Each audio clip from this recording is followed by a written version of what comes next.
வணக்கம், நான் உங்கள் Deena. Welcome back to Deena's kitchen. இன்றைக்கி நம்ம கிச்சனில் பார்க்க போது அருமையான உருளைக்கிழங்கும் வெந்தயக்கீரையும் வச்சு ஒரு சூப்பரான மசாலா பண்ண போகிறோம்.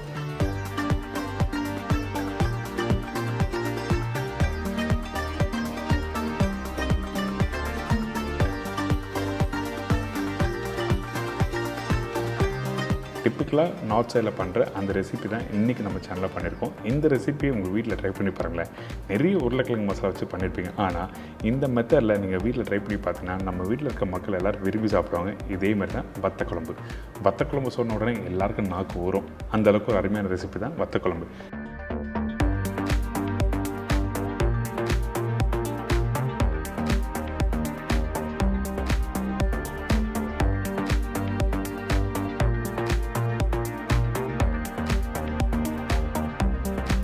இப்போது உருளைக்கிழங்கும் வெந்தயக்கீரை மசாலாவுக்கும் தேவையான பொருட்கள் என்ன பார்த்தலாமா?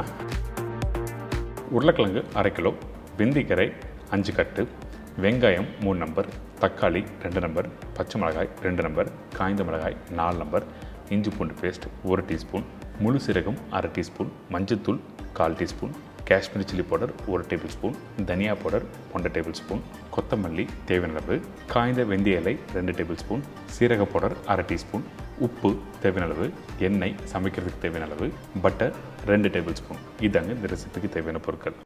ஃபஸ்ட் நம்ம என்ன பண்ணுறோன்னா, இந்த ரெசிபிக்கு ரீஃபைண்ட் ஆயில் தான் யூஸ் பண்ணோம். கடலெண்ணெய் நல்லெண்ணெய் யூஸ் பண்ண வேண்டாம். ஏன் கிட்டேன்னா டிப்பிக்கலாக நார்த் இந்தியன் சைடில் பண்ணுற அந்த ரெசிபி உங்களுக்கு சொல்கிறேன்.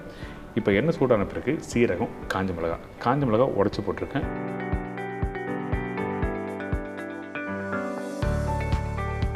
அதுக்கப்புறம் பொடிசாக கட் பண்ணி வச்சுருக்கேன் இந்த வெங்காயம், பச்சை மிளகாய் போட்டிருக்கோம். இதெல்லாம் போட்ட பிறகு வதக்க ஆரம்பிக்கிறோம். இந்த வெங்காயம் வதங்குற பக்கம் என்ன கேட்டால் கரெக்டாக ஒரு 50 to 60% அளவுக்கு வதக்கிருக்கணும். நல்ல ப்ரௌன் கலர் வர வரைக்கும் வதக்கக்கூடாது.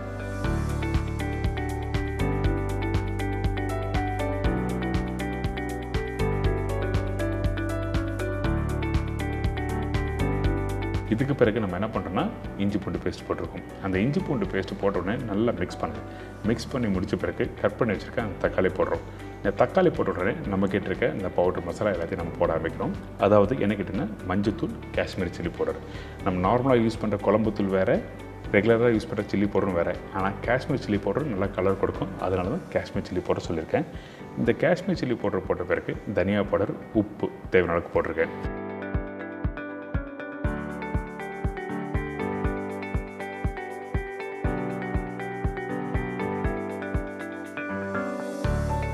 இதெல்லாம் போட்ட பிறகு அந்த வெங்காயம் தக்காளோட இந்த மசாலாவை நல்லா மிக்ஸ் பண்ணி முடிச்ச பிறகு இந்த இடத்துல கொஞ்சமாக தண்ணி ஊற்றி நல்லா குக் பண்ண போகிறோம். அதனால் தேவையான அளவுக்கு தண்ணி ஊற்றி நல்லா வேக விடுங்க.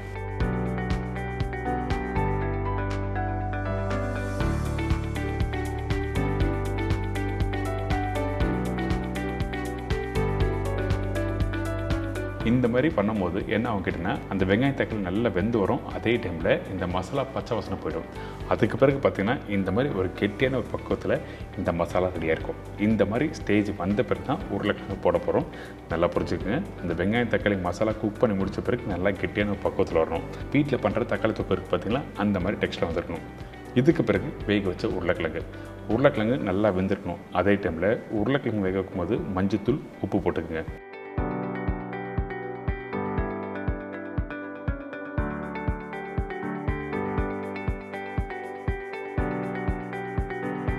இந்த கிழங்கை இந்த மசாலாவை போட்டு நல்லா மிக்ஸ் பண்ணிட்டு தண்ணி தேவைப்பட்டால் கொஞ்சமாக இந்த இடத்துல தண்ணி ஊற்றிக்கலாம்.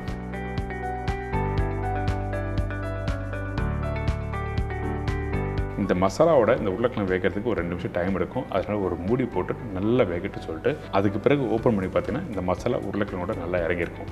இதுக்கு பிறகு நம்ம என்ன பண்ணுறோம், அந்த வெந்தயக்கீரை இருக்குது பார்த்தீங்களா, அந்த வெந்தயக்கீரை இதில் போட போகிறோம்.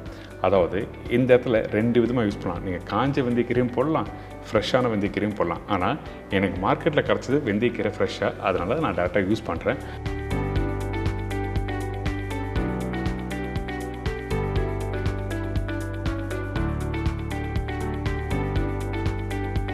இப்போ இந்த வெந்தயக்கீரையை போட்டு நல்லா மிக்ஸ் பண்ணுறோமா, இந்த இடத்துல இன்னும் கொஞ்சம் அந்த ட்ரை வெந்தயக்கீரை போட்டால் நல்லாயிருக்குன்னு சொல்லிட்டு ஃபீல் பண்ணினா அந்த டைமில் போடலாம். அதனால தான் உங்களுக்கு போட்டு காமிச்சிருக்கேன். ஆனால் காஞ்ச வெந்தயக்கீரை போடும்போது இன்னும் வாசனை நல்லா சூப்பராக கொடுக்கும். நீங்கள் வீட்டில் ட்ரை பண்ணி பாருங்களேன். இதுக்கப்புறம் கொஞ்சம் சீரகம் பவுடர், கொஞ்சம் கொத்தமல்லி, பட்டர் போட்டிருக்கேன்.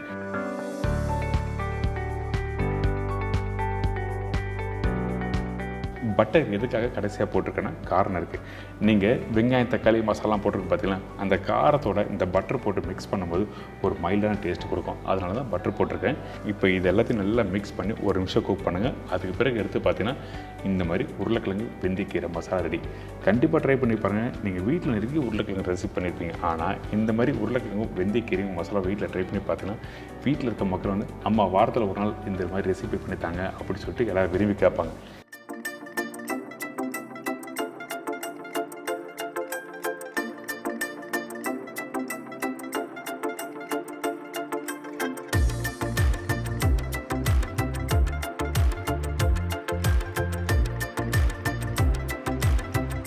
இதோட வத்த குழம்பு எப்படி பண்ணுறது பார்ப்போம். இப்போ இந்த ரெசிபிக்கு தேவையான பொருட்கள் என்ன பார்த்தலாமா?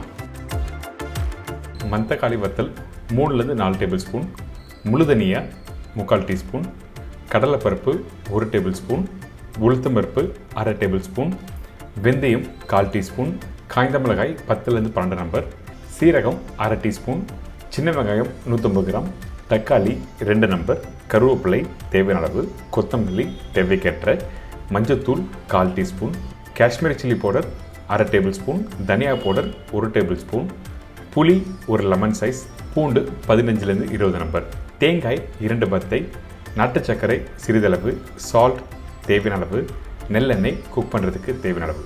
இதுதாங்க வத்த குழம்புக்கு தேவையான பொருட்கள்.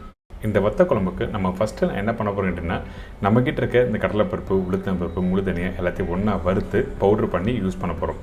வத்த குழம்பு நீங்கள் அரைச்சும் போடலாம், அதாவது தண்ணி ஊற்றி அரைச்சும் போடலாம். சில பேருக்கு அந்த அளவு தெரியாது. அதனால் நம்ம என்ன பண்ணுறோன்னா, இந்த கடலைப்பருப்பு, உளுத்தம்பருப்பு, தனியா, சீரகம், வெந்தயம், காஞ்ச மிளகாய், கருவேப்பிலை இது எல்லாத்தையும் ஒன்றா போட்டு ஸ்லோ ஃப்ளேமில் வறுத்து நல்லா பவுட்ரு அரைச்சி அதுக்கப்புறம் தேவையான அளவுக்கு இதில் யூஸ் பண்ண போகிறோம்.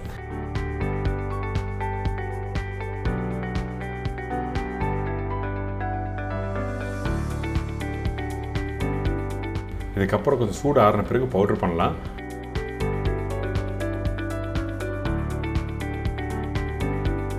இந்த வத்தல் நம்ம என்ன பண்ணுறோம் கேட்டிங்கன்னா, கொஞ்சமாக எண்ணெய் ஊற்றி எண்ணெய் சூடான பிறகு இந்த வத்தலை போட்டு உடனே எடுத்துக்கணும்.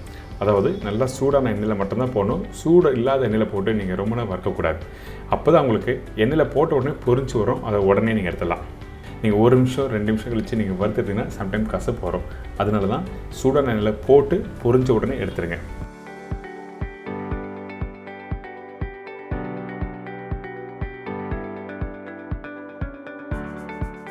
இதுக்கப்புறம் நம்ம என்ன பண்ணுறோம், இப்போ தாளித்து குழம்பு ரெடி பண்ண போகிறோம். அதனால் நல்லெண்ணெய் தாராளமாக ஊற்றிருக்கேன். ஏங்கிட்டனா வத்த குழம்பு ப்ரிப்ரேஷன் பண்ணும்போது எப்பவுமே வந்து அந்த எண்ணெய் அளவோட அதிகமாக இருந்தால் தான் நல்லாயிருக்கும், கெட்டும் போகாது. இப்போது தாளிப்பு நம்ம என்ன பண்ணுறோம், கடுகு, சீரகம், வெந்தயம், காஞ்ச மிளகாய், கருவேப்பிலை, பூண்டு. இந்த பூண்டு 15-20 நம்பர் நான் தாளிப்பாக போட்டிருக்கோம். இதுக்கப்புறம் வெங்காயம் போட்டிருக்கேன். இந்த வெங்காயம் போட்டு அதிகபட்சம் 1 நிமிஷம் வதக்குங்க. ரொம்ப நேரம் குக் பண்ணட்டா. நான் சொல்கிற மெத்தடில் வீட்டில் ட்ரை பண்ணி பாருங்களேன். ரொம்ப ஈஸியாக இருக்கும். வீட்டில் சமைக்க தெரியாதாலும் கூட இந்த மெத்தடில் நீங்கள் ஃபாலோ பண்ணால் சூப்பராக சமைக்கலாம். இதுக்கப்புறம் கட் பண்ணி வச்சுருக்க தக்காளியும் போட்டிருக்கேன். அதுக்கப்புறம் மசாலா தூள், அதாவது மஞ்சத்தூள், மிளகாய் பவுடர், தனியா பவுடர் இதெல்லாம் போட்ட பிறகு அந்த எண்ணெயிலே அதிகபட்சம் ஒரு 10 செகண்ட் நல்லா வதக்குங்க.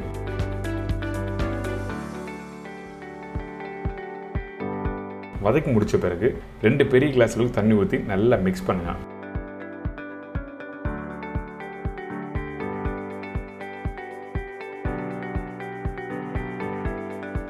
அதுக்கு பிறகு கொஞ்சமாக உப்பு, கொத்தமல்லி போட்டு கரெக்டாக ஒரு 10 நிமிஷம் நல்லா கொதிக்கிட்டோம்.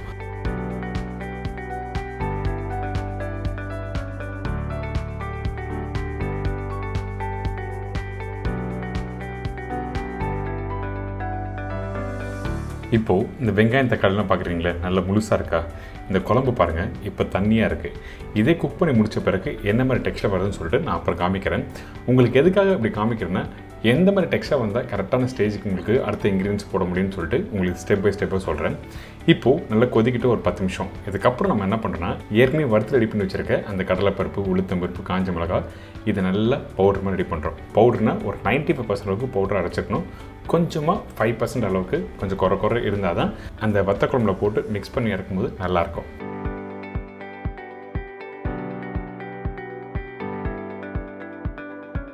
இப்போ பவுடர் ரெடி ஆகிடுச்சு. அதே டைமில் இந்த குழம்பு நல்லா கொதித்து நல்லா கெட்டியாக இருக்குது. பார்த்தீங்கன்னா உங்களுக்கு அந்த மசாலா தண்ணி நல்லா கெட்டியாக இருக்கா? இதுக்கப்புறம் தான் கரைச்சி வச்சுருக்க அந்த புளி தண்ணி இதில் ஊற்றுறோம்.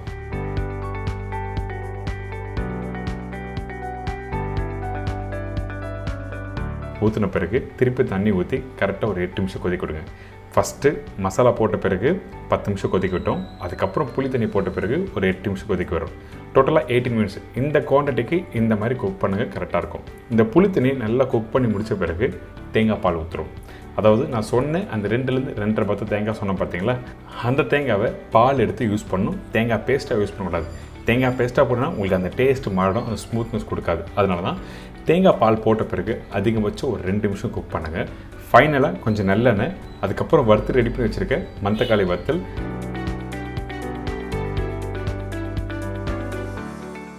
அதுக்கப்புறம் அந்த பவுடர். நான் சொன்ன குவான்டிட்டி பவுடர் வந்து குறைஞ்சபட்சம் ஒரு 4லேருந்து 5 டேபிள் ஸ்பூன் வரும். ஆனால் எல்லாத்தையும் நான் யூஸ் பண்ணல, சும்மா ஒரு அரை டேபிள் ஸ்பூனுக்கு யூஸ் பண்ணியிருக்கேன். மீதி உள்ள பவுடரை நல்லா டைட்டான ஜாரில் போட்டு க்ளோஸ் பண்ணி வச்சுக்கலாம்.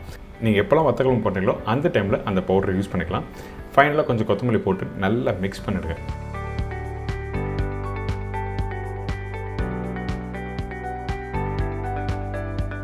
மிக்ஸ் பண்ணி முடித்த பிறகு இந்த கிரேவி டெக்ஸ்சர் தெரியுதா? இந்த மாதிரி தான் இருக்கும். இதுக்கப்புறம் இன்னொரு முக்கியமான இன்க்ரீடியன்ஸ் என்ன கேட்டிங்கன்னா, கடைசியாக கொஞ்சம் நாட்டு சக்கரை போடணும். நாட்டு சக்கரை அப்படி இல்லைன்னா வெல்லம் போடலாம். போட்ட பிறகு நல்லா மிக்ஸ் பண்ணி சாப்பிட்டு பாருங்களேன், சூப்பராக இருக்கும். ஏன் கிட்டே அந்த நாட்டு சக்கரை அந்த புளிப்பு தன்மையும் காரத்தன்மையும் நல்லா எடுத்து கொடுக்கும். இந்த மெத்தடில் ட்ரை பண்ணுங்கள், எல்லாருக்கும் உங்கள் வீட்டில் பிடிக்கும்.